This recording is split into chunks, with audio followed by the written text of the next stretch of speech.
আসসালামু আলাইকুম আলহামদুলিল্লাহ ওয়াহদা ওয়াসসালাতু ওয়াসসালামু আলা মান লা নাবিয়্যা বা'দা। সম্মানিত দেশ বিদেশের দ্বীনি মুসলিম ভাই বোন, আপনারা অবগত আছেন আপনাদের সুপরিচিত প্রতিষ্ঠান জামিয়া সালাফিয়া। জামিয়া সালাফিয়া এদেশে একটি উন্নত মানের প্রতিষ্ঠান, যা আপনাদের সবার অবগতিতে রয়েছে, যেখানে প্রায় 5,000 মতো ছেলে মেয়ে পড়াশোনা করে, যেখানে 300 জন শিক্ষক শিক্ষিকা অবস্থান করে, যেখানে এতিম ও অসহায় সংখ্যা রয়েছে 500-এরও অধিক। সম্মানিত দ্বীনি ভাই বোন, জামিয়া সালাফের পক্ষ থেকে নিয়মিত প্রতি বছরই সালাফি কনফারেন্স হয়ে থাকে। আলহামদুলিল্লাহ, এবছর 2025 সালের 6-7 নভেম্বর রোজ বৃহস্পতিবার এবং জুমাবার, অর্থাৎ আগামী বৃহস্পতিবার এবং জুমাবার সালাফি কনফারেন্স অনুষ্ঠিত হতে যাচ্ছে ইনশাআল্লাহ। সম্মানিত দ্বীনি ভাই বোন, এবছরের সালাফি কনফারেন্সের বিষয়বস্তু হচ্ছে ইসলামী রাজনীতি পরীক্ষিতে বাংলাদেশ।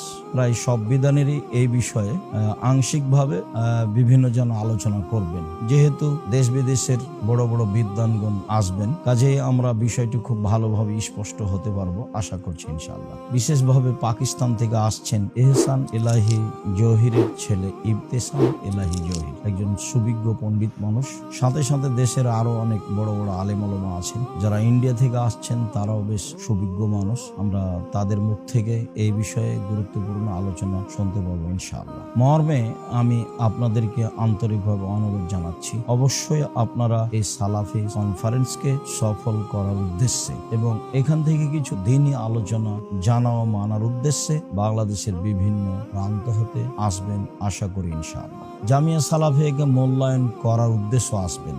বিভিন্ন সময় আমি বলেছি, দেশের শিরক মুক্ত প্রতিষ্ঠান জামিয়া সালাফিয়া, বিদাত মুক্ত প্রতিষ্ঠান জামিয়া সালাফিয়া, হিংসা মুক্ত প্রতিষ্ঠান জামিয়া সালাফিয়া, দল ও সংগঠন মুক্ত প্রতিষ্ঠান জামিয়া সালাফিয়া, দেশের সর্ববৃহৎ প্রতিষ্ঠান জামিয়া সালাফিয়া। এটা একমাত্র সাধারণ মানুষের সহযোগিতায় চলে, যা বৈদেশিক কোনো সহযোগিতায় চলে না, বা কোনো সংস্থার মাধ্যমে চলে না, বা কোনো বিত্তশালী দিয়েও চলে না। আলহামদুলিল্লাহ, আমি আপনি যেভাবে সাধারণ সহযোগিতা করে থাকি, সেই সহযোগিতা দিয়েই আল্লাহ তাআলা এই জামিয়া সালাফি পরিচালনা করে আসছেন আলহামদুলিল্লাহ। মর্মে এই সম্মেলন উপলক্ষে আমি আপনাদের উপস্থিতি আন্তরিকভাবে যেমন কামনা করি, ঠিক তেমনি আপনাদের দানের হাত প্রশস্ত থাকবে, এটাও আমি আন্তরিকভাবে কামনা করি। সম্মানিত দ্বীনি ভাই বোন, আমি আব্দুল রাজ্জাক বিন ইউসুফ আপনাদের এই সালাফি কনফারেন্সে উপস্থিত হয়ে কনফারেন্সকে সফল করার একটা জোরালো দাবি রেখে আমি আপনাদের জন্য আন্তরিকভাবে দোয়া করে কথা শেষ করি। আল্লাহ, তুমি আমাদের কবুল করো, আমাদের অর্থ সম্পদে বরকত দান করো,